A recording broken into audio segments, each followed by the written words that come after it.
Bueno, bienvenidos chicos a esta primera clase de desarrollo organizacional. Vamos a ver un poquito los temas iniciales del curso, un poquito vamos a entrar en lo que es el capítulo uno. Vamos a hablar sobre este tema de pues cómo desarrollar un método para analizar lo que viene siendo la organización. Y bueno, de eso vamos a hablar en esta primera clase, en estos primeros 50 minutos. Entonces, pongamos atención. Este material pues lo pueden, queda aquí grabado y lo pueden ver cuando gusten.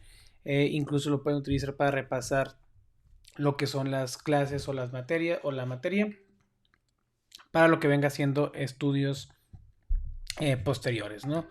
Muy bien, entonces vamos a iniciar, vamos a enfocarnos en lo que es un poquito el capítulo del libro, capítulo 2, que es el método para el desarrollo de estudios organizacionales. Y a partir de ahí vamos a ir comentando y vamos a ir mencionando las cosas que sean un poquito más interesantes y que sean más importantes eh, en esta primera unidad y en este capítulo 2 del libro, ¿no? Y bueno, para esto pues vamos a ir acá directamente a lo que viene siendo el capítulo 2. Y bueno, los objetivos. ¿Cuáles son los objetivos que tenemos para esta unidad? Más que nada es así para no me gusta mucho utilizar palabras que sean un poquito aburridas, pero básicamente de lo que se trata aquí es que ustedes aprendan que hay un sistema, hay un método para poder decidir y poder evaluar qué necesita mi empresa, qué puestos necesita mi empresa, cuántos, de qué tipo, cómo los voy a acomodar, quién va a ser jefe de quién, poder hacer este diagnóstico. Es decir, yo normalmente cuando tengo una empresa, sobre todo cuando pues ya es una empresa con más de 5 o 10 empleados, se da mucho que tú quieras abrirla y quieras empezar y poner los empleados que se te van ocurriendo, ¿no? Ay, es que necesito a alguien que vaya y lleve el correo. Ay, es que necesito a alguien que vaya a los bancos. Ay, pues se pone ahí un office boy. Ay, es que ocupo a alguien que me ayude aquí para la contabilidad. Ay, pues contrato a un auxiliar. Ay, es que ocupo a alguien que me ayude. Pero es un puesto creado nada más por pura emoción. Es un puesto creado nada más en base a la intuición de que tú crees que lo necesitas y además ni siquiera defines bien qué va a ser cada puesto para no crear esa duplicidad de funciones que se da mucho, ¿verdad?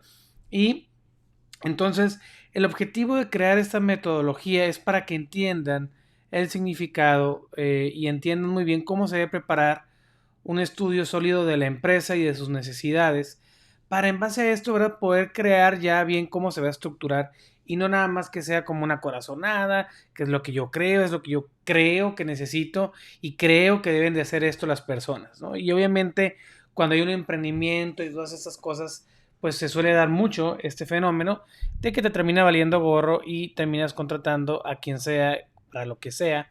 Entonces es muy importante que pues se cuide mucho el hacer las cosas bien y el planificarlas, ¿no? ¿La hacen o no lo hacen las empresas? Bueno, la realidad es que no lo hacen, pero pues luego tiene sus consecuencias, ¿no? Muy bien. Aquí, iniciando la unidad, tenemos aquí los 7 pasos, chicos, que hay, las etapas para este desarrollo de estudios organizacionales. Es muy importante que estas 7 etapas, pues las tengamos en cuenta, ¿verdad? Realmente tú en la práctica, pues si buscas implementar, deberías de buscar implementar este como proceso para ver cómo voy a hacer este estudio de la organización que ya existe, ¿no? También quiero destacar que hay personas, hay empresas que se dedican a hacer exclusivamente estos estudios, digamos que son desarrolladoras de negocios o también son empresas de consultoría, empresas que buscan ahorrarle a las empresas dinero. Entonces ustedes también podrían trabajar o crear una empresa de este tipo de consultoría en recursos humanos, etcétera, en la cual ustedes aplican estos fundamentos para decirle a la empresa, oye, tú lo que más necesitas es contratar aquí, esos puestos, en base a estos datos te entrego este análisis de lo que hay, ¿no? Entonces, bueno, es muy importante que consideremos esa parte. Y aquí me regreso acá. Básicamente tenemos estos 7 pasos que son: uno, visión del estudio, planeación del estudio, recopilar los datos, analizar los datos, formular recomendaciones, implementarlos y evaluarlos finalmente los datos. Entonces es muy importante que cuando tú estés haciendo estos tipos de análisis, pues lo sigas al pie de la letra, ¿no? Entonces básicamente podríamos definir que estas etapas son la percepción, el acercamiento y la conceptualización básica de lo que es el estudio, definir qué acciones voy a tomar, qué objetivos tengo, las reglas y los campos de trabajo. Luego capto datos para hacer como una especie de prediagnóstico que viene siendo ese análisis de datos. Y luego ya entrego las recomendaciones que yo quiero presentar a los diferentes niveles de la empresa, ya sea a la gerencia operativa, a la gerencia administrativa y a la gerencia al consejo de administración o a la dirección general. Entonces, por niveles voy a ir entregando yo recomendaciones de qué se tiene que hacer, cómo se va a implementar, que viene siendo el sexto paso, y el último paso, la evaluación de si sirvió o no sirvió este análisis ya una vez que se implementó. Ahora, cada empresa es bien diferente, cada empresa tiene diferentes necesidades y eso lo tenemos que entender para poder hacer un análisis de una manera correcta. Si no, pues vamos a estar simplemente inventando cosas, vamos a estar simplemente viendo a ver qué pasa, viendo a ver qué podemos hacer y pues nada va a funcionar si nada más estamos adivinando, ¿no? Bueno, la visión del estudio, este primer paso que ya vimos en la gráfica anterior, pues es lo inicial y es básicamente analizar y ver muy bien qué es lo que queremos lograr, para qué queremos hacer este análisis. Es muy importante que tú, y ese estudio, es muy importante que tú tengas claro qué quieres lograr con el análisis, si quieres crear algo, cambiar algo de tu empresa o si quieres simplemente hacer algo desde cero, algo que no existía. Entonces es muy importante que tú tengas esa visión de para qué lo voy a hacer. Si tú piensas que no sirve para nada, es una pérdida de tiempo, ¿verdad? Pues mejor no lo hagas, ¿no? Y aparte cuesta dinero, pero sobre todo cuesta mucho tiempo hacer ese tipo de estudios. Entonces tienes que tener muy claro, muy bien, cuál es el concepto de hacer este estudio de la organización. Luego, evolucionar la idea, que se refiere a, bueno, vamos a fortalecer, lluvia de ideas para que sí, para que no, madurar esa parte de qué es lo que quiero lograr, qué es lo que no quiero lograr, y pues tener muy claro ya de una manera más centrada, muy bien hacia dónde vamos, ¿no? Cuál es la razón de ser de este estudio. Y bueno, aquí viene una grafiquita sobre lo que viene siendo la visión del estudio, percepción de la idea, depuras la idea, consolidas la idea y eso conforma lo que es la visión del estudio, ¿no? Que viene siendo desde lo que percibo que se necesita hacer, depuramos la idea, hacemos ahí una lluvia y luego la consolidamos, ok, esto es lo que queremos lograr y eso conformaría la visión del estudio, que es, digamos, esos 3 pasos, ni más ni menos. Y vamos a seguir para acá. Y aquí vienen, ustedes pueden ver pues, los pasos de la depuración, los pasos de la consolidación. Básicamente eso es la visión del estudio. Y luego viene el segundo paso, que es el que viene hasta acá abajo, que es la planeación. La planeación, pues ya a lo mejor ustedes lo conocen, es un término más utilizado en cualquier área de la administración. Y el primer paso de la planeación de este estudio es determinar el factor del estudio, es decir, qué quiero lograr, pero ya con una pregunta formal de investigación. Aquí quiero saber, por ejemplo, cómo quiero incrementar la productividad de la organización en el área operativa, por decirlo, ¿no? Entonces ese es el factor del estudio, cómo se puede incrementar la productividad en el área operativa de la empresa. Y a lo mejor puede ser contratando más gente, pero también puede ser despidiendo o puede ser contratando diferentes puestos o más supervisores, menos operadores, etcétera, ¿no? Entonces tú tienes ahí cuál es el factor de estudio y en base a eso se puede determinar a quién tengo que preguntarle, a quién tengo que investigar, a quién tengo que de dónde tengo que obtener información para hacer este estudio de manera correcta. ¿Y de dónde tú vas a obtener información para el estudio? Bueno, para un estudio organizacional hay diferentes fuentes y se divide en 2, que son las fuentes internas o también pueden ser las fuentes externas, ¿no? Y vamos a ver qué son cada una de estas. Las fuentes internas pueden ser primero órganos de gobierno de la organización. No se refiere al gobierno como el gobierno del país o el gobierno del ayuntamiento, algo así. Aquí en este caso se refiere a el consejo de administración en el caso de que sean empresas grandes. En el caso de las pymes, pues no existe un órgano de gobierno. El órgano de gobierno sería el dueño de la empresa, ¿no? El director general.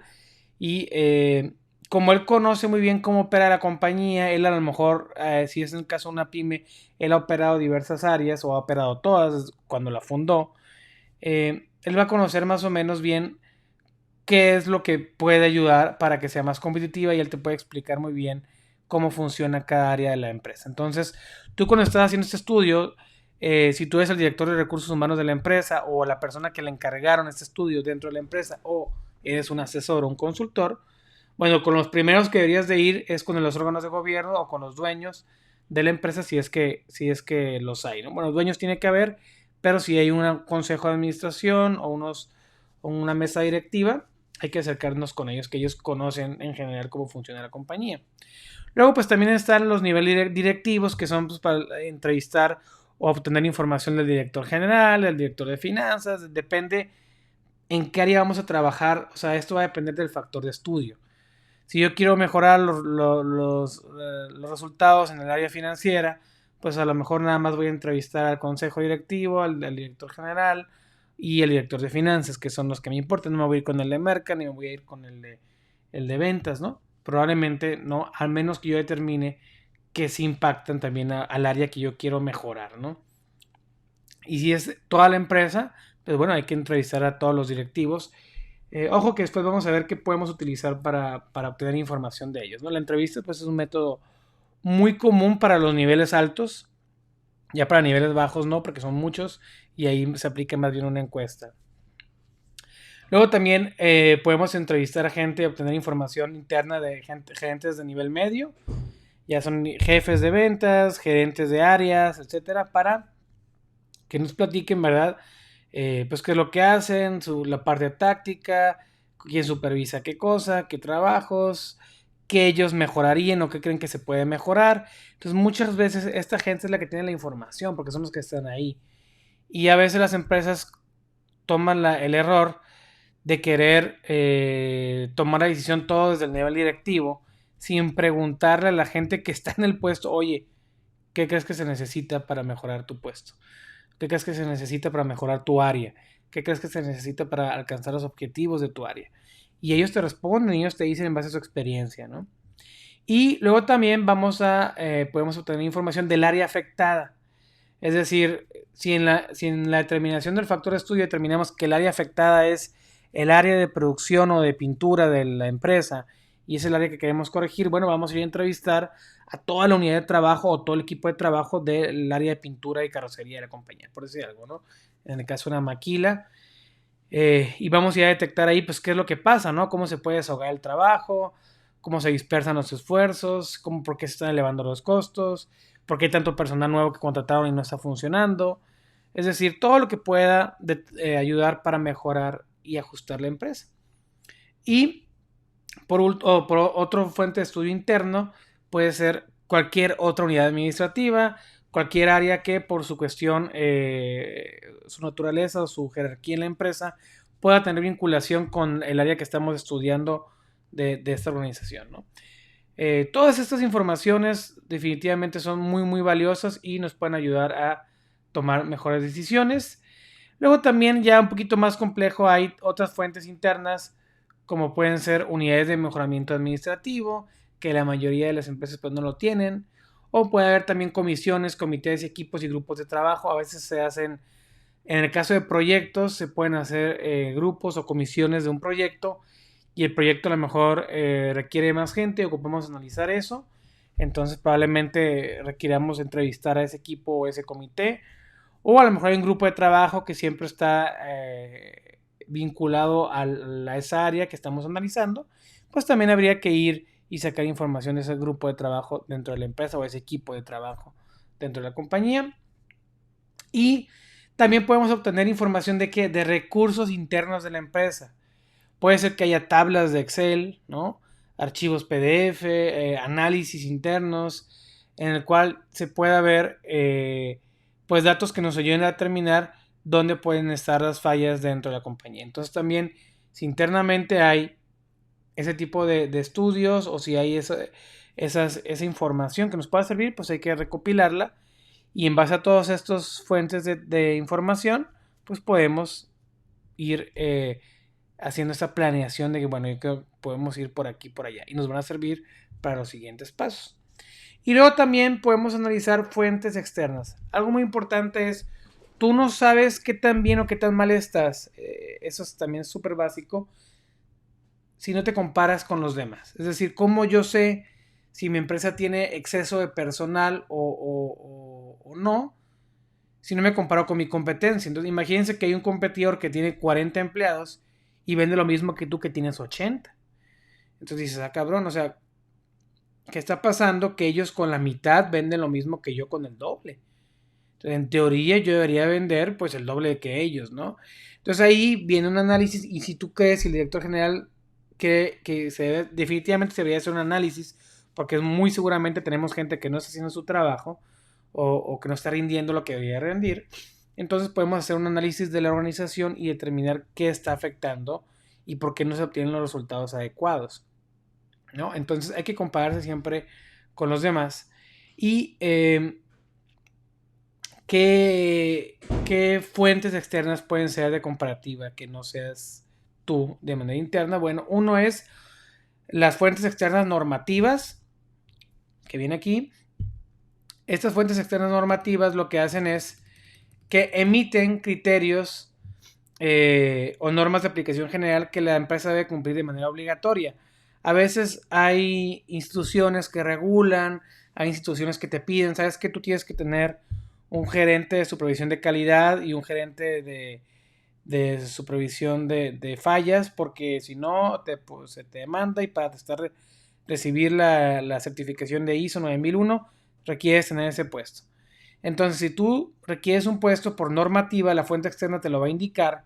Entonces tú ya sabes que, bueno, necesitamos tener ese puesto de trabajo debido a que si nos piden unas normas o algunas instituciones que pueden ser un organismo internacional, una institución gubernamental o una institución que sea como Coparmex, como Canacintra, que te pida a lo mejor ciertos requisitos para cierta certificación, etcétera, ¿no? Otro punto importante vienen siendo los competidores, que los competidores lo que hacen es, como les comentaba hace rato, lo que hacen es que te sirven para pues compararte con tu competencia y es como otra fuente de estudio para conocer, bueno, pues qué están haciendo ellos, cómo están organizados ellos, qué los hace a lo mejor estar trabajando tan bien o estar obteniendo tan buenos resultados y de esa manera pues yo puedo intentar corregir y mejorar y poder a lo mejor generar un poquito, ¿verdad? De cambios. No se trata de copiarle a la competencia, ay, como la empresa tiene 5 gerentes de ventas, yo también voy a poner 5. No, no, no. Se trata de analizar bien, pues a lo mejor eso lo hicieron bien y a lo mejor les funcionó, pero hay que ver si yo lo puedo replicar o si lo puedo mejorar, que eso es lo ideal, ¿no? Entonces no es copiar y aparte hay que ver realidades de cada empresa. Pero siempre funciona el analizar bien a la competencia, cuánto personal tiene, incluso cuando vas a emprender también, analiza bien a tu competencia, qué personales ves que tiene claves, ¿no? Cuánta gente contrata, cuánta gente tendrá en el área administrativa. Cuando es muy chiquito la empresa, pues es difícil ver, tendrías que irte a analizar bastante la operación de día a día, pero te puedes ahorrar muchos errores si ves muy bien en qué están haciendo bien las cosas o en qué están haciendo mal las cosas, ¿no? Los proveedores, fíjense que el proveedor también te puede ayudar mucho, porque el proveedor puede ser que tenga relación con otros competidores tuyos, pero además, como suelen estar en una industria similar, te puede dar sus puntos de vista sobre si él considera que a lo mejor te hace falta más gente, más personal, en base a su experiencia de lo que él ha visto en la industria o lo que él ha visto en el mercado. Entonces, muchas veces investigar con los proveedores y preguntarles, oye, ¿cómo ves nuestro trabajo? ¿Cómo ves como trabajamos, se hacen bien los pagos, se trabajan bien lo que son las órdenes, no ha habido problemas, o tú qué opinas, ¿no? Y a lo mejor te puede decir, ¿sabes qué? Pues yo veo que operativamente, la verdad, tienes muchas broncas de personal porque no evalúan bien los inventarios que llegan, no pagan a tiempo y aparte hacen esto, aquello, y entonces te va dando, yo he trabajado con otras empresas y ellos hacen esto, me pagan los días martes, pero me pagan bien, y luego tienen su método de programación de estos pagos y aparte tienen una carta factura para cuando yo recibo la mercancía y aparte me generan orden de compra, no nada más me mandan un mail con lo que necesiten. Entonces son cosillas que dices, mira, ocupamos a alguien que haga las órdenes de compra, ocupamos a alguien que haga bien el chequeo de la mercancía cuando llega, y son cosas que el proveedor te va a ir compartiendo en base a su experiencia. Por eso también son una fuente importantísima de información. La otra, que a lo mejor puede ser obvia, pero son los clientes o usuarios. La gente, el cliente, ¿qué te dice, no? El cliente te dice, como la segunda caja del Oxxo, ¿no? Es una joda. El cliente que le decía al Oxxo muchas veces, oye, es una joda que nunca esté abierta tu segunda caja del Oxxo. Y aunque ustedes no lo crean, el Oxxo ha ido cambiando esto y cada vez más pasa que sí está abierta la segunda caja o sí la abren inmediatamente en cuanto hay una fila bastante extensa, ¿no? Que creo que ellos tienen la regla de si hay 3 en la fila se abre segunda caja. Entonces ellos descubrieron que pues la gente sí le molestaba y le encabronaba que había un filón de gente a veces y no había segunda caja, ¿no? Entonces ahora tú cuando vas a Oxxo suelen ya abrir la segunda caja y no está nada más ahí de okis, de adorno y que nadie la usa, ¿no? Salvo pues cuando obviamente no tienen personal o andan escasos de personal o tienen faltas del personal que no se presentó a trabajar, entonces a veces pueden llegar a presentar un problema. Pero por lo regular, pues escuchan a la gente se queja, entonces sabes que ocupo tener más gente aquí en el área operativa para que pues estén abriendo la segunda caja siempre que sea posible.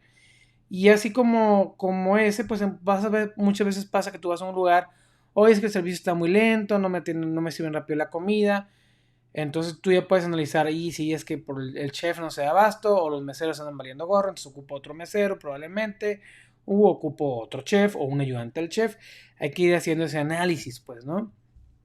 Y el cliente te aporta, te dice, es que deberían de tener más gente aquí, es que deberían de tener esto, digo, no siempre hay que hacerle caso al cliente porque ellos no van a pagar, pero sí hay que analizar si aparte ese cambio nos va a ayudar a incluso obtener más ingresos, ¿no?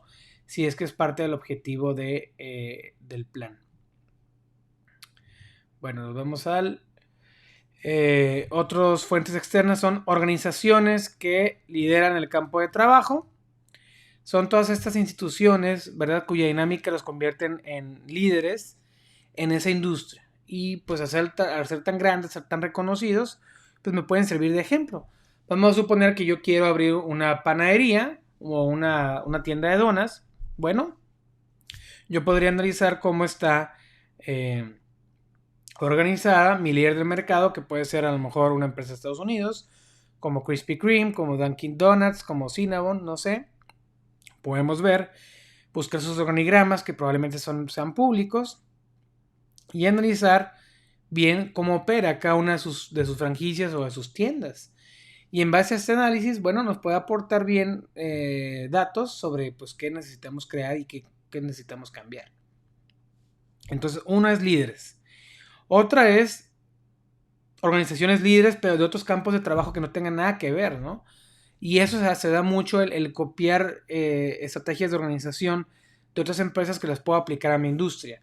Vamos a suponer que te encanta cómo está organizado Starbucks. Tú dices, ¿sabes qué? Es que es increíble cómo están organizados detrás de la barra, cómo hacen tan rápido los cafés y despachan 40 cafés al día, ¿no?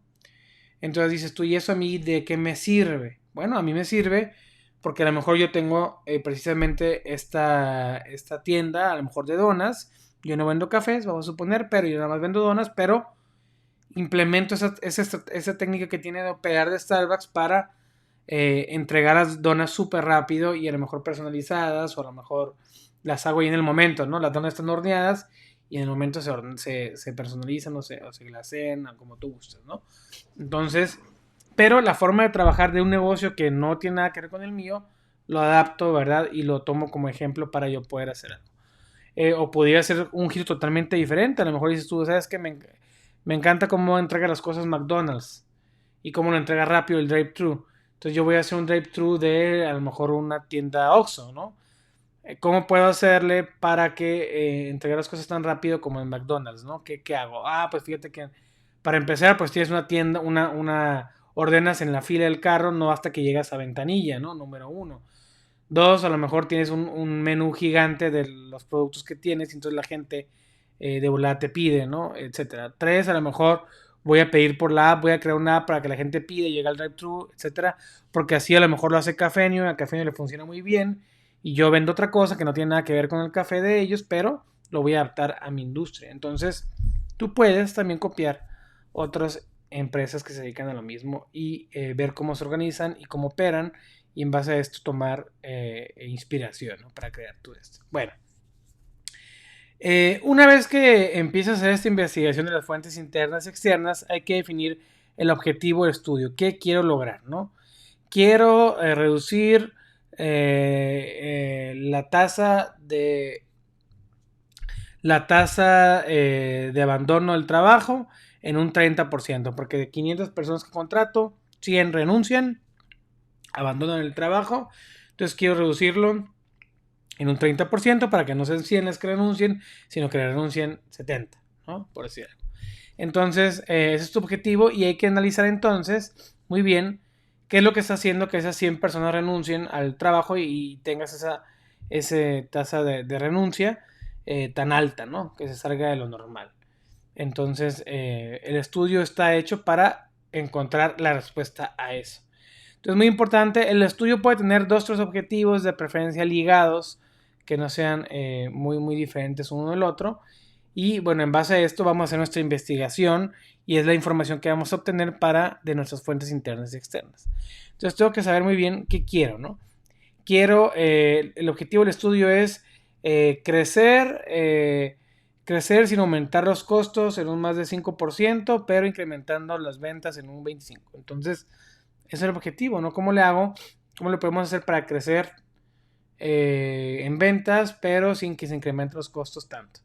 Entonces, el estudio va a buscar lograr eso con una organización adecuada de la empresa, ¿no? Y te va a dar tus recomendaciones. A lo mejor sale más barato subcontratar y el estudio te va a decir, ¿sabes qué? Subcontrata o haz outsourcing de estos puestos clave. Órale, ¿no? Entonces, todo esto debe salir después de ese estudio. Y pues hay que hacer una investigación preliminar para conocer cómo está la empresa, la parte administrativa, la parte del estudio, reunir toda la información de todas esas fuentes que vimos y hay que establecer los lineamientos para orientar la investigación, determinar qué necesidades hay en mi empresa, poner las prioridades en función de los objetivos, es decir, prioridad 1 es esta, 2, 3, 4, 5 y 6. O sea, establecerlas muy bien ahí, estas prioridades para que la investigación se enfoque en lograr las prioridades, describir muy bien estas prioridades, la ubicación, qué tipo de prioridades, el estudio hasta dónde abarca, ¿no? Qué es lo que ayuda a cambiar dentro de la empresa, cómo se vinculan todas las áreas de la empresa para lograr estos objetivos que definimos, y estimar cuánto tiempo me va a tomar, cuánta gente necesito para hacer estos cambios, cuánto dinero, cuánto tecnología necesito para cumplir el objetivo de estudio. Aquí tú vas a determinar, ¿sabes qué? El estudio no lo puedo hacer yo solo, voy a necesitar, no sé, un mes, 30 días para hacerlo, ocupo que me apoyen esas personas, ocupo tanto dinero y ocupo estos softwares para hacer estos estudios, estos análisis, ocupo comprar esto, aquello, bla, bla. Aquí vas a estimar todo lo que te puede llegar a costar y qué habilidades necesitas para el estudio o si necesitas algún conocimiento técnico en algo. Sabes que es que yo no sé nada de la producción de tu empresa, ocupo aprender un poco mejor de cómo ustedes fabrican, cómo ustedes producen y en base a esto, ¿verdad? Pues ya que adquiramos estos conocimientos, poder hacer las recomendaciones más adecuadas o las recomendaciones propias que tú como, empresario necesitas. Entonces, sí es súper importante tener eso muy claro para hacerlo de manera adecuada. Y Una vez que tomas la decisión de esto, hay que ver la investigación, qué contenidos va a tener. Esta investigación preliminar, pues hay que ver todo lo que son los tratados, leyes, cosas que rigen tu negocio, el campo de trabajo, organigramas, manuales, formas, estudios técnicos, bla, bla, bla, ¿no? Todo lo que viene aquí en el segundo párrafo y información de otras empresas del mismo giro, ¿no? Lo que ya vimos, lo que vamos a recopilar de las fuentes internas y externas, eso va en el contenido de esta investigación. Y luego vamos a preparar el proyecto y todo el estudio, ¿no? Ya que recabamos toda esta información, se genera la documentación y pues buscamos irlo y ponerlo en práctica. Luego hacemos una propuesta técnica, que la propuesta técnica lo que hace es ver bien qué se va a incluir en este análisis: naturaleza, estudio, alcance, justificación, objetivos. Es en general ya ponerlo, lo que analizamos, pues ya ponerlo como en una hoja nada más, de qué es el estudio, qué alcance va a tener, por qué lo necesitamos, antecedentes que ha habido, cosas que ha hecho la empresa anteriormente, qué objetivos tienen. La estrategia ya es vaciar todo como en una hoja, ¿verdad? Y tener toda esta información de la propuesta vaciada, ¿no? Que eso vendría siendo todo parte de la etapa de planeación todavía. No hemos terminado la planeación. Es decir, toda la planeación termina en la propuesta técnica, que es resultado de lo otro que vimos. Y también pues va a considerar esto que es el programa de trabajo, que es pues el nombre del estudio, responsable, quién va a ser la persona encargada de implementar esto, el área, la clave o número de unidades administrativas, son claves que tú le pones internamente, y pasos que necesitamos para captar esta información. Ya que sabes de dónde ocupas la información, quién te la va a otorgar, etcétera, pues hay que establecerlo bien.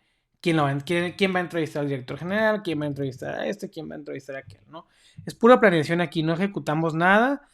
Nada más decidimos, ¿sabes qué? Si necesitamos entrevistar al director, necesitamos entrevistar al gerente de esta área, ocupamos aplicar una encuesta, ocupamos hacer esto, esto y esto otro, ocupamos investigar la competencia, todo lo que ocupamos hacer, cuánto tiempo nos cuesta, qué gente nos va a ayudar, cuánto dinero, qué necesitamos capacitarnos, qué información ocupan darnos, etcétera, ¿no? Y pues qué resultados esperan obtener. Y todo eso se prepara. La propuesta técnica se refiere pues ya al documento que tú entregas, ¿no? Al nivel directivo o a los dueños de la organización, para que te autoricen la planeación, porque si no te lo autoricen, pues no hay manera de hacerlo. Entonces tú ya, una vez que entregas esta propuesta técnica, sabes que esto es lo que queremos lograr, objetivo, estrategia, costos, pum, te la aprueban, la firman y pues ya iniciamos ya con un poquito de la parte ya más técnica de lo que viene siendo el estudio organizacional. Esta parte, estas fases, hacemos un calendario también, perdón, una representación gráfica a lo mejor del estudio, del proyecto. Siempre a poner a lo mejor una infografía o algo, pues ayuda a que te aprueben mejor las cosas, cómo se van a dar los avances y pues toda la parte de calendarización es súper importante en esta etapa de planeación. Y podemos entregar también un prediagnóstico donde establecemos muy bien pues cómo cómo se encuentra la organización ahorita, el contexto actual, las competencias centrales o valores centrales o habilidades principales de la empresa o fortalezas, si lo quieres ver así, enfoque de trabajo que tiene la organización, cómo está vinculado con otros accionistas, con grupos de interés, con el medio ambiente, con la parte de los empleados, clientes, proveedores, cómo se vinculan con esos grupos que interactúan con la empresa, cómo se ha desempeñado. Es un prediagnóstico de cómo está la organización ahorita, ¿no? Y por lo que les decía, hay que, pues ya una vez que presentamos esto, nos autorizan y integramos el equipo. Recuerden que aquí pues ya pusimos bien en esta planeación qué gente necesitamos, cuánto nos van a ayudar para poder terminar el estudio en tiempo y forma. Entonces ya vamos a formar el equipo de trabajo, ya después de haber hecho toda la otra chamba. Y tenemos que nombrar un coordinador general de este estudio. Si no hay una persona responsable del estudio, no va a servir. Entonces es súper importante que sí haya un coordinador general, que es el que asume la responsabilidad de pues lo que vaya a pasar con este estudio. ¿Ok? El coordinador general, ¿quién puede ser? Bueno, puede ser cuando es una empresa chica, a veces pueden pasar dos cosas. Uno, o lo hace el dueño y el dueño es el que coordina este esfuerzo. Cuando es una empresa mediana suele ser el jefe de recursos humanos o director si se llama director o el gerente de recursos humanos. Es el coordinador general de este proyecto. Y cuando es una empresa mucho más grande, normalmente puede ser una persona asignada para que haga esta chamba dentro del área de recursos humanos. No suele ser el director. Al director a lo mejor se le reporta, pero nombras a una persona coordinadora de este análisis, este estudio. Entonces, si se fijan, pues dependiendo si la empresa es muy grande, mediana o chica, puede variar la persona que se encarga de coordinar el estudio organizacional. Luego puedes nombrar un líder de proyecto. Sabes que tú vas a ser líder de la parte de las entrevistas, ¿no?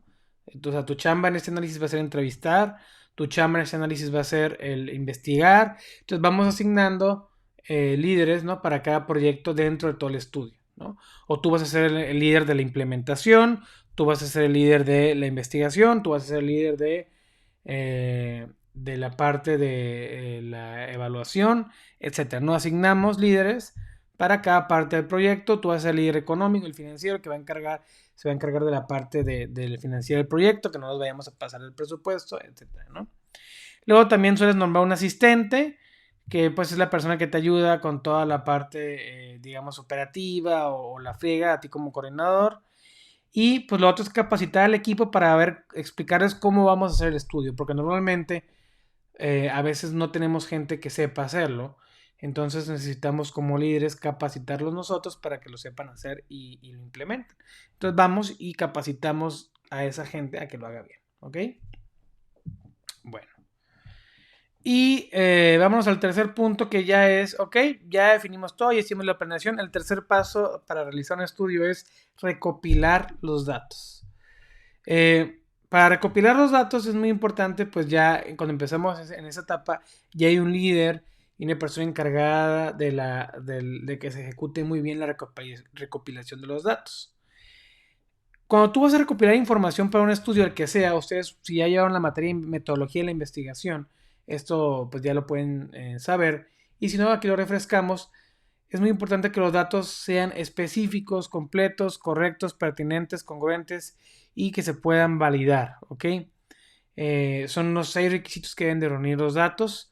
Debemos ir a buscar esta información bien, o sea, específicamente quiero saber esto, completa, o sea, quiero que lo que quiero saber se me responda de manera correcta y completa, que sean pertinentes, es decir, que realmente pregunto yo algo que me sirve para el objetivo de la investigación, que no estoy preguntando cosas que no sirven, ¿ok? Para mi objetivo.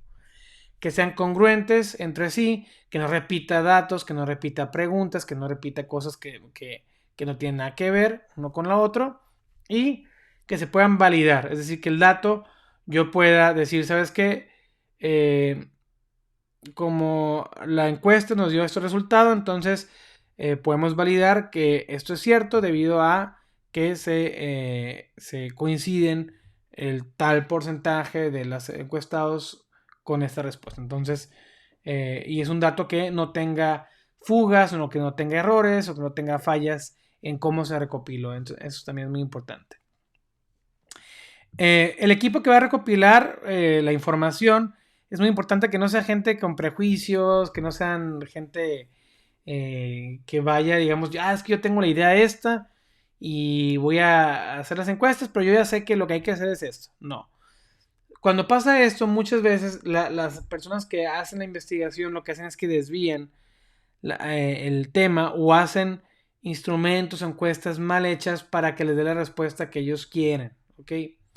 Entonces, la persona que recopila la información o el equipo debe ser gente que realmente sea neutral, que no tenga problemas con nadie. A veces se sugiere subcontratar esta parte por fuera y que sea una persona encargada de investigación de mercados o investigación de organizaciones que haga esto. ¿Por qué? Porque luego pasa, imagínense que vas a entrevistas al jefe de finanzas, pero a lo mejor te cae gordo y tú le caes gordo a él.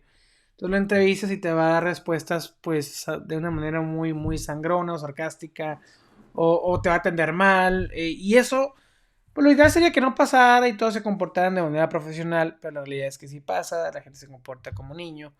Entonces hay que buscar bien que no vayas con un prejuicio, con una idea, que no tengas problemas con la demás gente y se haga esa recopilación de los datos de una manera objetiva y totalmente imparcial. ¿Ok?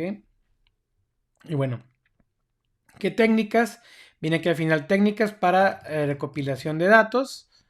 Esto, ¿no? ¿Qué técnicas podemos utilizar para recopilar datos? Bueno, las técnicas que podemos utilizar son diferentes, son varias. La primera es la investigación documental, la segunda es la observación directa. La observación directa, pues es tú vas y ves ahí bien qué está haciendo la persona, ¿no? Ah, mira, va y pone los tornillos primero, luego va a hacer esto, luego va a hacer aquello, llega, se toma un café y luego se va. O sea, estás viendo su trabajo diario. No estás ahí como stalker a ver qué hace, etcétera, sino que estás viendo muy bien qué va haciendo día con día, a quién le da órdenes, con quiénes interactúa en la empresa, de lejos, ¿no? Quién es su jefe, quién es su subordinado, cada cuánto va a las juntas. Y es una observación que puede tomarte una semana, básicamente para ver bien qué operaciones utiliza qué hace la persona, ¿no? A lo mejor si es el área de almacén, pues vas tú a ver qué hace, ¿no? En un día normal. Ah, mira, recibe la mercancía, luego veo que llena un formato, luego entrega el formato, luego va a estar y entrega esto otro, luego regresa y vas anotando, ¿verdad?, cómo se comporta el personal o ese puesto en la organización, ¿no? La documental, pues es simplemente ver escritos donde venga información sobre ese puesto. A lo mejor acá en esta investigación documental tú puedes buscar qué es lo que hace un jefe de almacén. Entonces tú buscas información sobre qué hace un jefe de almacén, cuáles deberían ser sus funciones, cómo se dirige un almacén, etcétera, ¿no? Si esa es el área que estás investigando. Y también puedes investigar otros oficios, minutas de juntas a lo mejor, sobre pues, los puestos esos que estás investigando o las áreas de la empresa que estás investigando para que veas qué han hecho anteriormente. Ok, entonces la observación directa, sistemas de información también, internet, etcétera, nos puede, más bien intranet, es decir, los documentos o las redes internas de la empresa nos pueden dar información relevante de pues con quienes interactúa un puesto, ¿no? Un ejemplo, vemos que el correo del director de finanzas está vinculado o envía muchos correos a específicamente 5 personas. 5 personas son a las que se envía el 80% de sus correos. Eso nos los va a dar el sistema de información. Entonces yo ya sé que esas 5 personas son las con las que más interactúa el director de finanzas. Entonces hay un ligue, ¿verdad? Sobre qué son las personas con las que hay mayor interacción. Claro, al menos que a lo mejor le están mandando correos a la de marketing, ¿no? Y porque se la está ligando. Entonces ahí va a estar raro y ahí va a votar. Entonces, eh, ahí investigamos en nuestra red interna, pues con quiénes interactúa o a quién les manda más mensajes un puesto determinado y con eso podemos ver pues con quiénes interactúa más, ¿no? Y vemos con quiénes interactúa a nivel secundario, ¿no? Con el cual se maneja información más X. Recuerden que toda la información que se comparte en una empresa pues es pública con los correos de la empresa, es decir, no es privada, entonces pueden en cualquier momento revisarla y pues no te puedes oponer a ello, ¿no? Porque estaría medio raro. Otra manera de investigar es el cuestionario. Como ya les mencioné, pues es un cuestionario, chicos, con preguntas para obtener esta información. Hay que establecer bien los objetivos de cada pregunta, el orden en el cual se debe generar el cuestionario. Es muy importante. Hay preguntas que tienen que ir antes que la otra. Y si las pones al revés, ya se ven afectadas, ¿ok? Entonces, es muy importante ordenarlas de manera que tengan una secuencia, uno, lógica, ¿no? Y dos, que no predisponga una respuesta a la otra, ¿ok? Eh, Vamos a ver un segundo.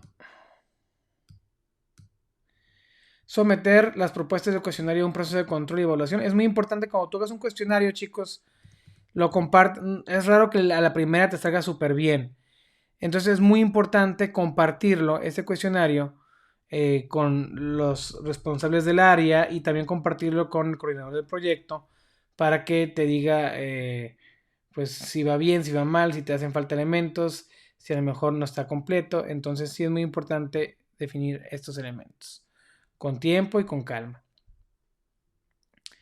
Y bueno, aquí vienen otras instrucciones para lo que es el cuestionario. La cédula, chicos, la cédula no es otra cosa más que una especie de reporte que tú haces en Excel, la verdad siempre es en Excel, y en el cual tú pones los elementos que vas tú a analizar, haces bloques o filas y columnas, pones la información de contenido que tú quieres rellenar y vas rellenando ahí tú las respuestas de la gente, etcétera, ¿no? No es tanto un cuestionario, sino vas rellenando como checklist o una especie de tablero, ¿no? Donde vas llenando cosas que sí tiene y que no tiene el puesto o la persona o el área, ¿no? A determinar. Entonces tú puedes crear la cédula como tú quieras para ir rellenándola de la información que tú necesites, ¿no?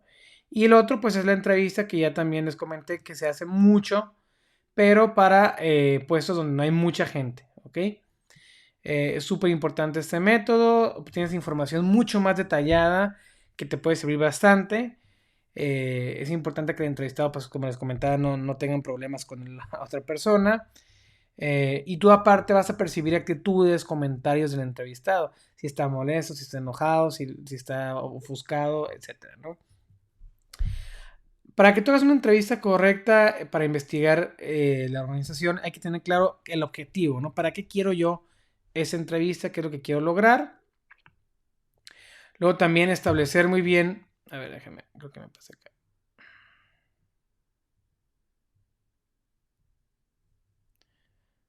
Nos regresamos acá. Ah, sí está bien. Y establecer la distribución del trabajo. Aquí tenemos que asignar muy bien quién va a investigar cada cosa para la entrevista, o a veces tú vas, alguien la graba y alguien entrevista, entonces hay que ver muy bien cómo se va a distribuir ese trabajo de la entrevista. Hacer una cita con la persona que vamos a entrevistar, pues eso es elemental, porque pues, están ocupados, están trabajando en su día a día. Hay que atender a la cita con compromiso, hay que acudir a entrevistar a esta persona del puesto. Y las recomendaciones son fácilmente hacerlo de manera relajada, hay que tener un mapa mental de cómo vamos a entrevistar, unas preguntas abiertas, ¿no? Para que la gente no dirigirlos hacia una respuesta obvia, sino que sea una pregunta neutral que nos lleve a que la persona dé la respuesta, ¿no? Es decir, tú no vas a preguntar, ¿es verdad que te hace falta mucha gente para poder lograr tus objetivos? Ya estás predisponiendo a que la gente diga, sí, sí es verdad, y aparte, ¿quién va a responder que no? ¿Verdad? Además, pero ya estás con ese, es verdad que es verdad que te es insuficiente el tiempo para realizar tus tareas, pues te van a decir que sí, ¿no? Entonces hay que preguntar una pregunta más objetiva, una pregunta más abierta. ¿Cómo crees que podrías lograr tus objetivos de manera más rápida, ¿no? Y ahí tú dejas que la persona desplaye y explique, ¿no? Como cree él, pero no haces una semi-afirmación para que la persona te responda justamente lo que tú quieres, ¿no? Que te responda, o no estás llevando la pregunta de una manera tendenciosa, ¿no? Todo esto lo ven ustedes en metodología de la investigación y son cosas que aplican para cualquier investigación que hagamos de cualquier índole, ¿no? De marketing, en este caso que es de recursos humanos, etcétera, ¿no? No hay que hacer preguntas irrelevantes, no preguntes mensadas, si es casado o soltero, pues para qué quieres saber, de qué sirve, ¿no? En una entrevista hacer preguntas que no tienen nada que ver y que no sirven y que no aportan nada, ¿no? A menos que lo hagan, pues está bien, si no, no los hagas. Escuches, no hables, hay entrevistados que de repente hablan más que escuchar. Tú cuando estás entrevistando es de escuchar, escuchar, escuchar, nada más. No presionar al entrevistado. Recuerden que no es una entrevista en la cual quieres sacar la verdad, ¿ok? De repente hay gente que dice, no, pero dime, ¿cuál es la persona con la que más mal te llevas aquí? No, es que, de verdad, yo no tengo nada. Es que tiene que haber alguien que no te lleves bien. Entonces ahí estás presionando, estás obligando a que la gente te diga un hombre a huevo, cuando a lo mejor realmente no existe alguien con el que se lleve mal, pues tú quieres que a fuerzas te diga alguien y pues no debemos de presionarlo, ¿no? No confíes en tu memoria, eso también es súper clave. Hay que llevar todo anotado lo que vas a preguntar, todo ese esquema, les digo, como mapa mental de las preguntas, como van de manera lógica. Y hay que dejar abierta la puerta, ¿para qué? Para una segunda entrevista, ¿ok? Siempre no le digas, bueno, y es todo, no te vuelvo a molestar, ¿no? Siempre hay que decir, bueno, si necesitamos una segunda entrevista, te contacto de nuevo, está bien, por si ocupamos un poquito más de información. O sea, nunca lo cierres para que la persona no diga otra vez, sino que ya sepa que a lo mejor pudiera haber una segunda entrevista complementaria, ¿no? A esta. Muy bien. Hay que clasificar la información de la entrevista. eh, Tú ya, una vez que la entrevista siempre se graba, de entrada hay que grabarlas en audio o en video. Y hay que clasificar toda la información que nos da esta persona por comentarios, sugerencias, quejas, etcétera, para poder tener sus visiones en ideas claramente clasificadas. Entonces, esto también es muy importante y hay que llevar todo como una especie de bitácora de la entrevista donde veas tú, me obtuve esta información, esto y esto otro, ¿no? Y otra cosa importante es supervisar el trabajo. Entonces hay que supervisar que toda esta parte de la recopilación de información se haga de manera adecuada, se supervise el trabajo de manera correcta para que se estén implementando los cuestionarios, las entrevistas, las cédulas, si es que las necesitas de manera adecuada y se hagan en el tiempo también que necesitas. Y esto pues es responsabilidad del líder a lo mejor del área de recopilación de información y también pues del coordinador general del proyecto, ¿no? Que tiene que estar pendiente súper de este tema que es súper importante, que es recopilar información. Y luego vas a integrar los datos, hay que guardar todos los datos, respaldos, chicos, en la nube, en USB, donde se pueda, Blu-ray, lo que tú quieras, pero siempre tengan dos datos. Imagínense una entrevista que se te perdió, unos cuestionarios que no encuentras, entonces siempre hay que tener respaldos, copias en diferentes lados para que no se nos vaya a perder la info. Y luego vamos a clasificar toda la información de todo lo que obtuvimos y los podemos dividir entre datos que nos dan antecedentes, situación actual de la empresa, objetivos por áreas, objetivos de estudios, bla, bla, bla, ¿no? Y ahí ustedes podrán checar cada uno de los elementos en los cuales se puede clasificar la información obtenida. Y luego vamos a pasar al cuarto punto que lo veremos en la siguiente clase, que es el análisis de datos, ¿no? Este análisis de datos, que es, bueno, una vez que ya recopile, perdón, toda la información, vamos a ver cómo los vamos a analizar y vamos a llegar a conclusiones importantes sobre qué le falta a la empresa, qué le sobra, etcétera, ¿no? Bueno, por esta clase sería todo. Recuerden que la pueden utilizar también para estudiar y para acceder a ella en cualquier momento y pues tengan un poquito más frescos esta primera unidad. La siguiente clase iniciaríamos con este cuarto paso que viene siendo el análisis de datos, ¿no? Para que quede un poquito más claro. Saludos.